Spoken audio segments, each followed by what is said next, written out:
It is gratifying to note that the Honourable Minister has found time from his busy schedule to be present at this roundtable discussion. Ms. Preeti Saran, Secretary East in the Ministry of External Affairs, has conveyed her support, calling the agreement to be signed today as an excellent idea.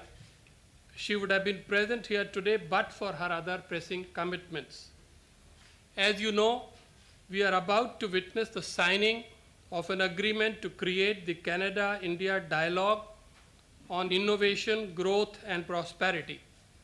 It will bind our two dynamic think tanks, CIGI based in Waterloo and Gateway House based in Mumbai, to secure a common medium-term goal. The agreement inaugurates a novel and innovative facet of India-Canada relationship, perhaps for the first time in the history of this relationship. It launches a new dialogue among experts and officials focused on select areas of mutual interest. It is designed to assist our political and business leadership and policy-making apparatus in their task to widen, deepen, and strengthen India-Canada cooperation. The existing strategic partnership between our two countries is indeed vital for our shared interests. There is a perception that there are multiple common bonds linking our societies. This is an apt perception. There is also at the same time a feeling that while this relationship is very important, perhaps its potential has not been fully exploited. Therefore, it needs nurturing. Our governments seem to recognize that they can do with some help in the form of ideas, advice, policy suggestions, and recommendations through a confluence of conversations among domain experts of the two sides. This is the fundamental raison d'etre of the dialogue we shall initiate today. It's a matter of immense satisfaction to us at Gateway House that we have reached this milestone within 11 months of a constructive conversation we had with a small Canadian team led by Mr. Ian Sugar, Deputy Minister of Foreign Affairs for Global Affairs Canada. The idea of Track 1.5 dialogue was suggested to him at the meeting held in March 2017 at Gateway House. Consul General Reeves played a very helpful role in the follow-up process.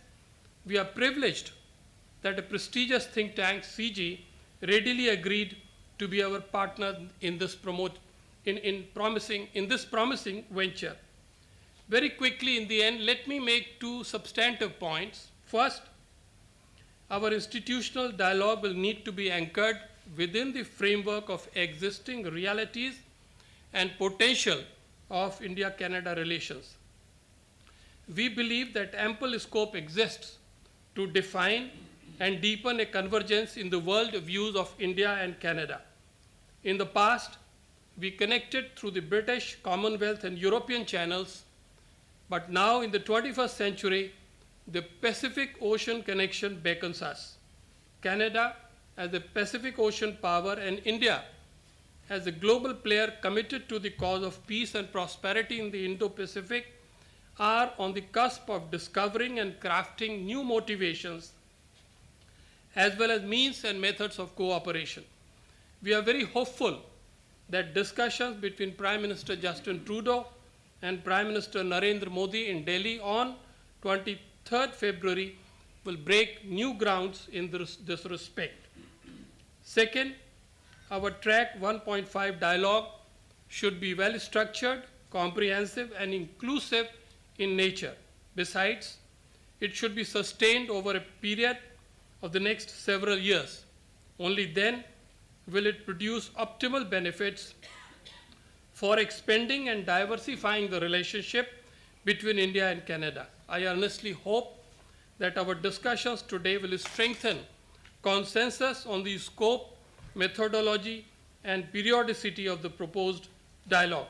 Thank you very much for your attention. I have been asked to very quickly read the meeting courtesies for this conference. Obviously, nobody is planning to leave meetings before this particular round ends. The meeting will be off the record and not for attribution. And of course, I'm sure everybody has switched off the electronic devices. At this stage, it is my pleasure and privilege to invite Rohinton Medora, President CIGI, to address you. Thank you very much. Ambassador Bhatia, Rajiv, thank you. Honourable Mr. Sajjan, Vice Admiral Luthra, Excellencies, distinguished guests, thank you for joining us this morning. I guess I could keep this very short and will by saying that I second absolutely everything the ambassador said about why we are here in terms of the development of the relationship between India and Canada, in terms of the way we plan to go about doing it. But let me just make one or two other points. When CIGI was created in 2001, it was created exactly for this kind of endeavor that we're sort of inaugurating today, by which I mean the recognition that innovation and the strength of ideas and science and technology is at the center of growth and prosperity in countries and between countries. We do this, as does Gateway House, I should say, in a manner that brings the public and the private sector and philanthropy together. And we do it using evidence. And so that this meeting and the meetings that will follow will be based on specialists speaking to the issues that they know best, and then understanding, as the ambassador said, within the context of Indo-Canada relations, how we can cooperate more both bilaterally and also increasingly in multilateral and regional fora. There's a range of areas in which India and Canada have more in common than perhaps we've understood historically, culturally, economically, and we haven't fully exploited these various channels, and I'm very much looking forward to seeing how that progresses.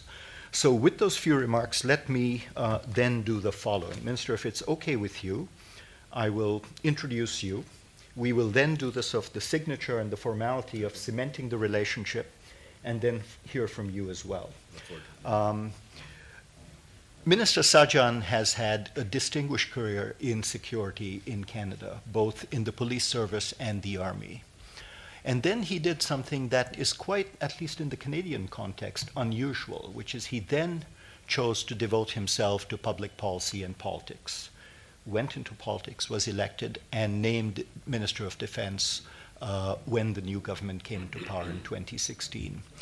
By doing that, in fact, the minister has been at the forefront of many of the discussions in Canada on what I'd call the changing nature of war and peace, and how innovation and technology is changing the way both warfare as well as diplomacy is being conducted. And so I'm very pleased that you've taken the time to join us today here in Mumbai to help us think through how we should be conducting this endeavor, which is a dialogue between two think tanks in two countries that want to do more together. And I know you have some thoughts that we will absolutely use going forward. We appreciate your taking the time to help launch this, but also staying with us as we progress. So thank you again, sir. With that, Manjit, I will move to the formalities.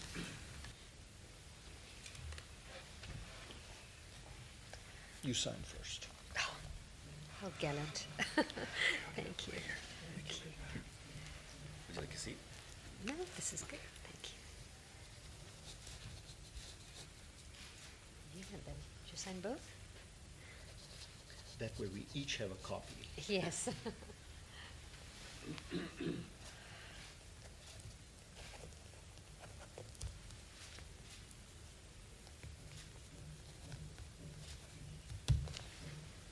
Thank you so much.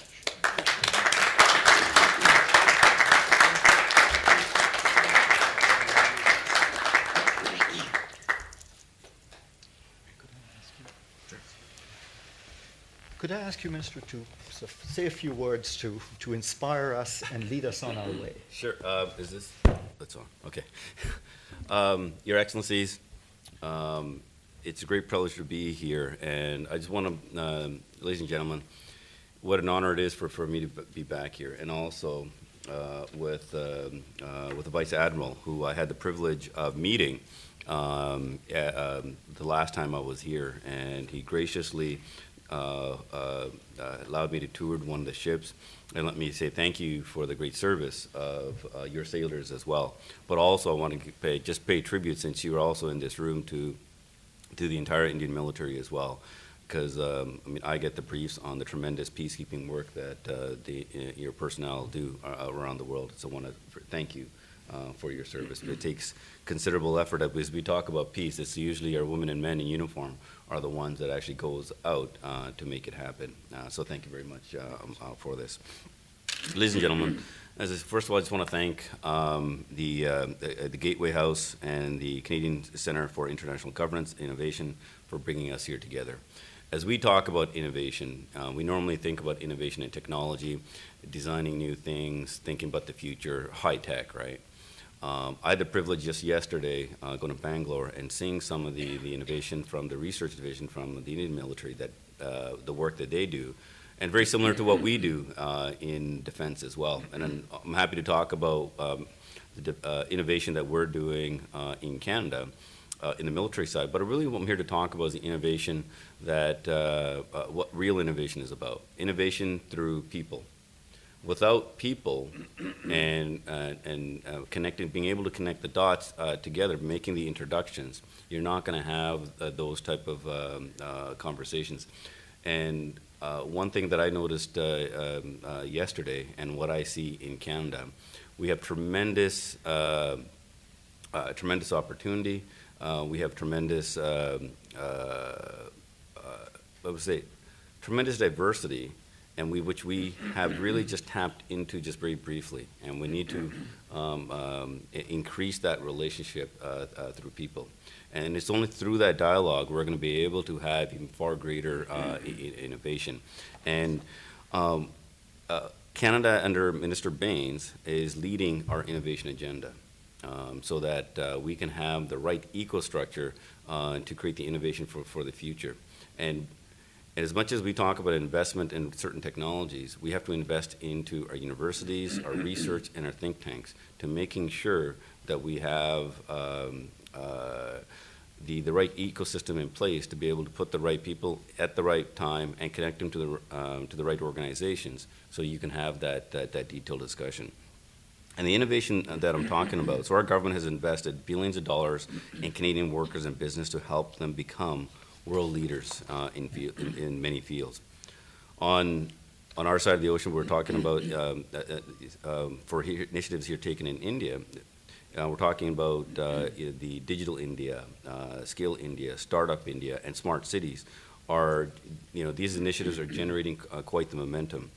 And now is the time to increase our global investments and partnerships to make the most of this opportunity. Newer and innovative sectors offer some wonderful opportunities for all of us. Our clean and renewable energy sector has what it takes to help India meet its goal of quadrupling renewable power capacity of 175 gigawatts by 2022.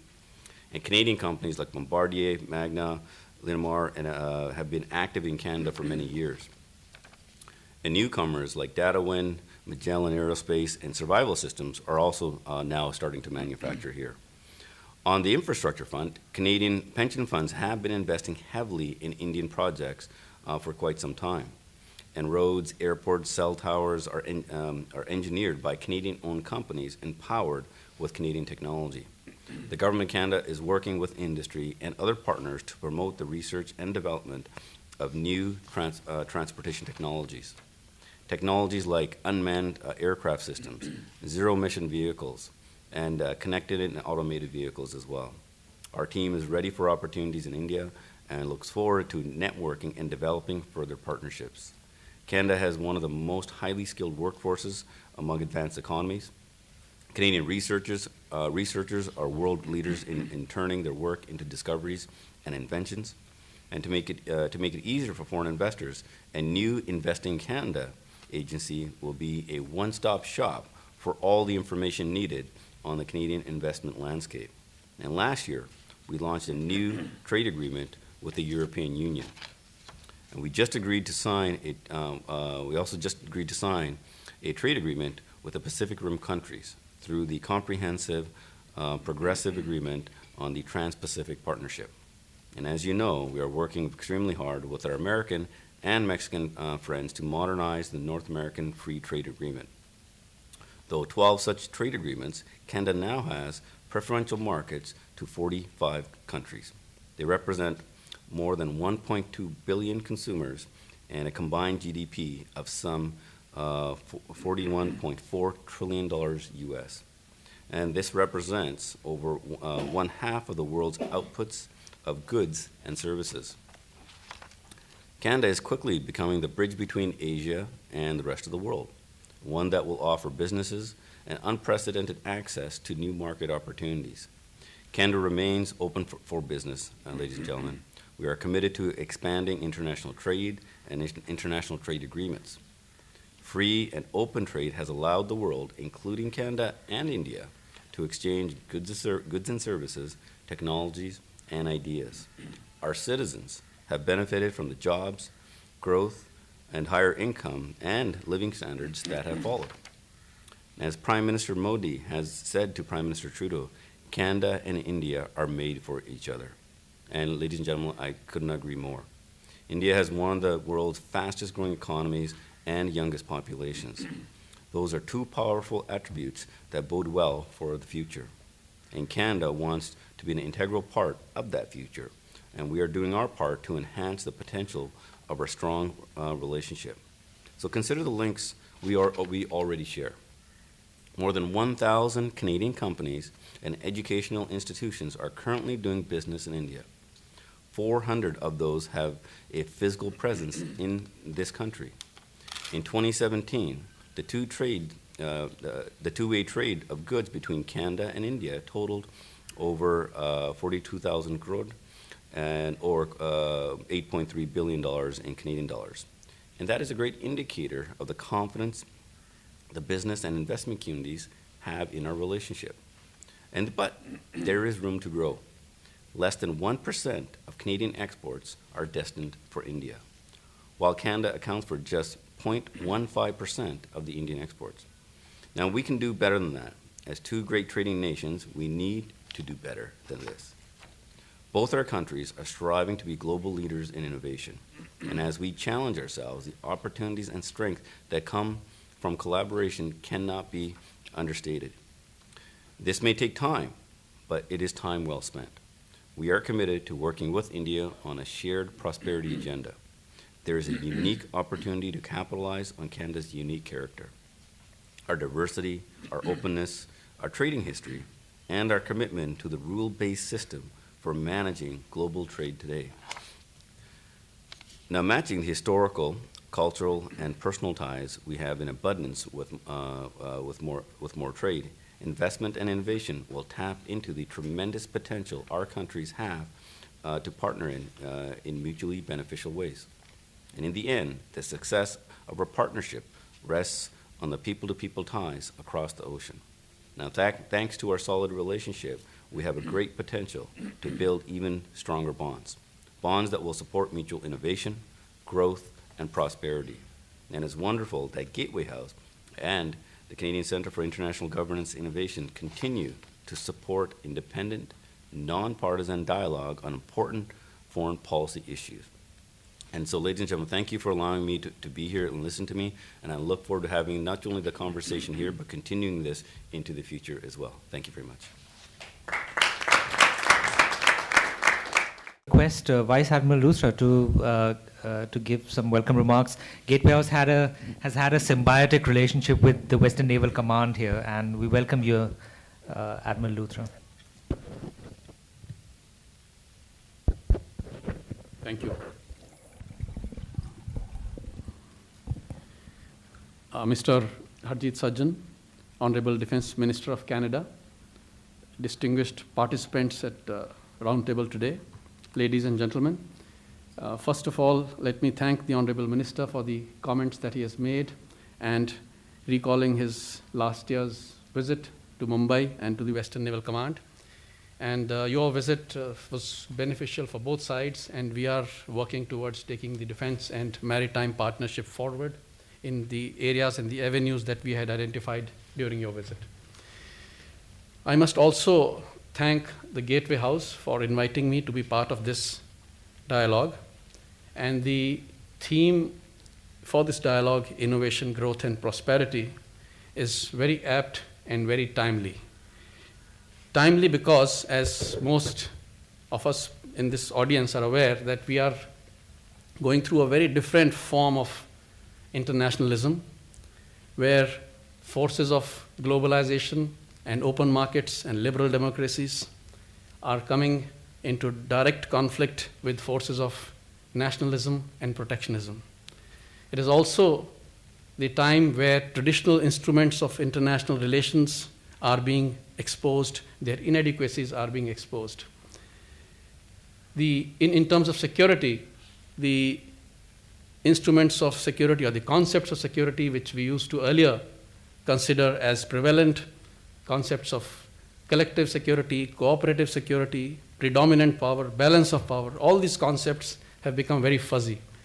And we are all witnessing what I would call a strategy of hedging at the international arena. And in this period of strategy of hedging, innovation does take center stage in diplomacy. As the minister mentioned, innovation, although it may sound something like an oxymoron for the military because of the hierarchical structure, but innovation has been and continues to be a key theme in security and military apparatus, both in war and in peace, both in technology as well as in tactics.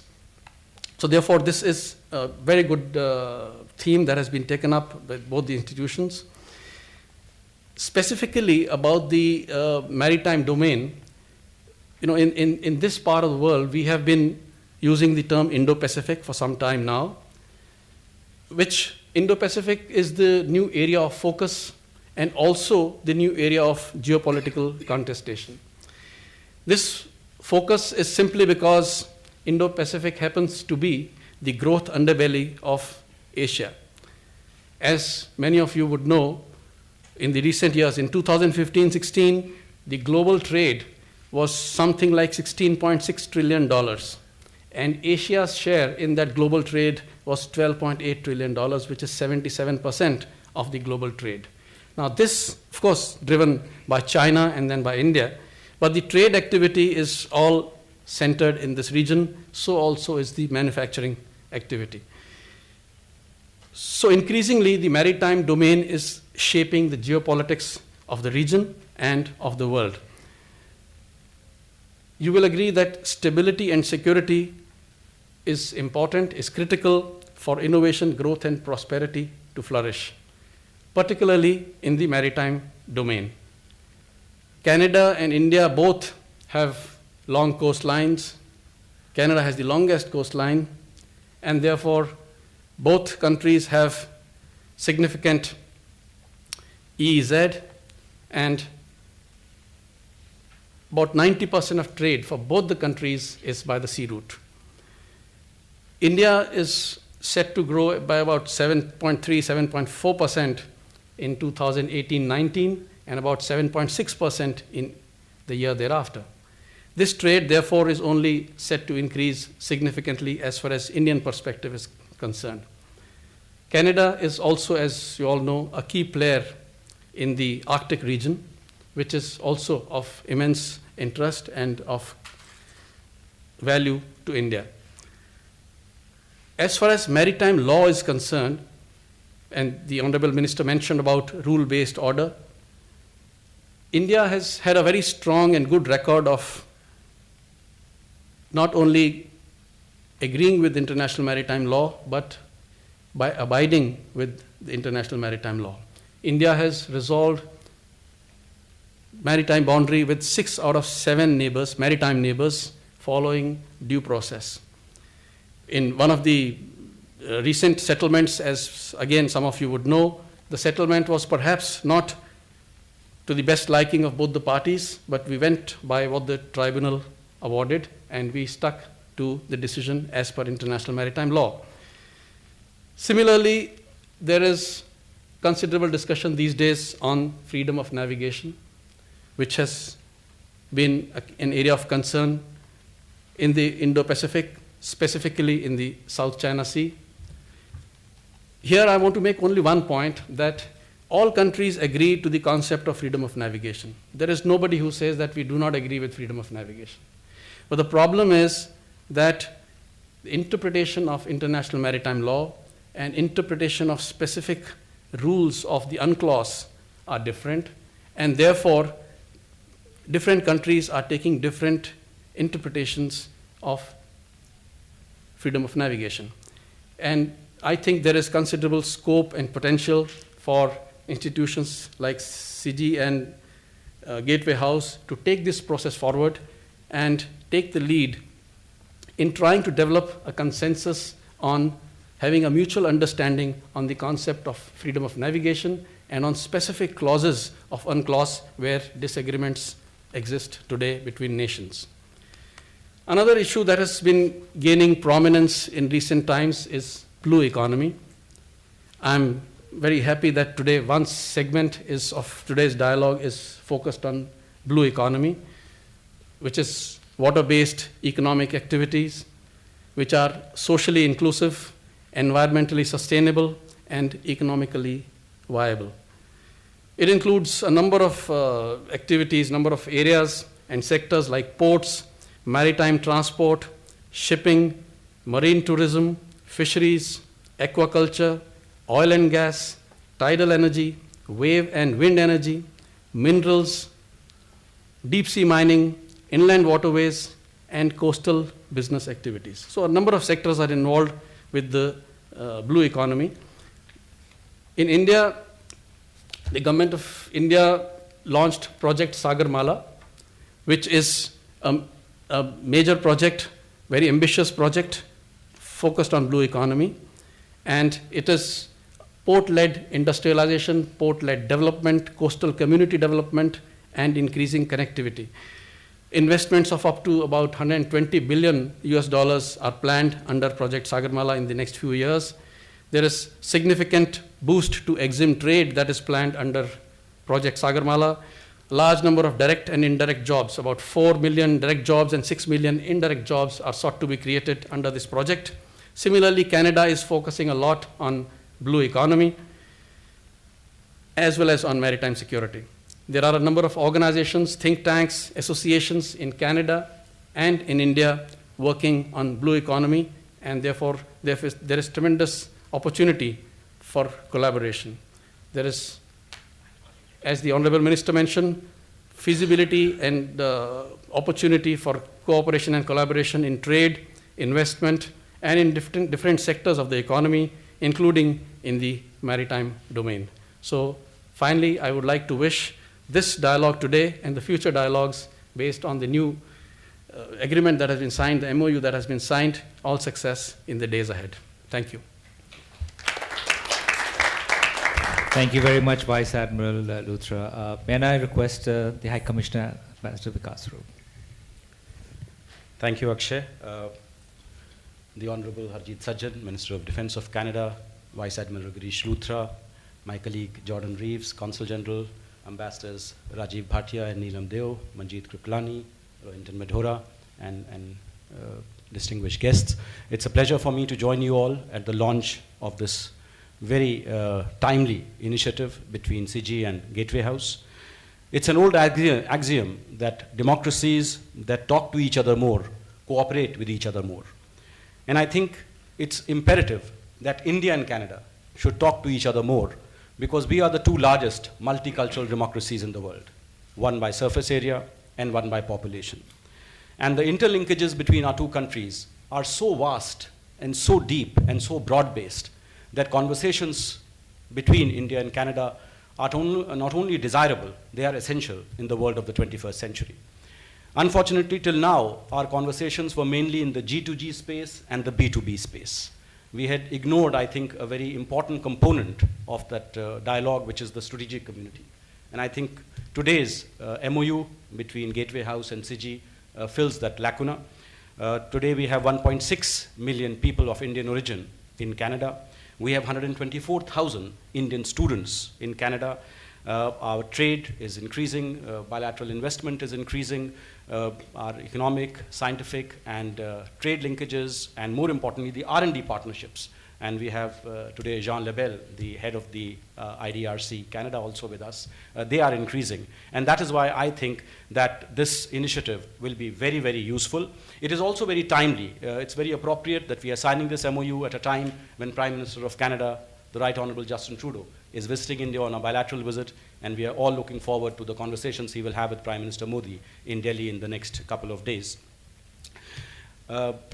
The Defense Minister mentioned that India and Canada are made for each other. And this is absolutely accurate. But Mr. Minister, you would also know, being from India yourself, that in India, most of the marriages are arranged marriages.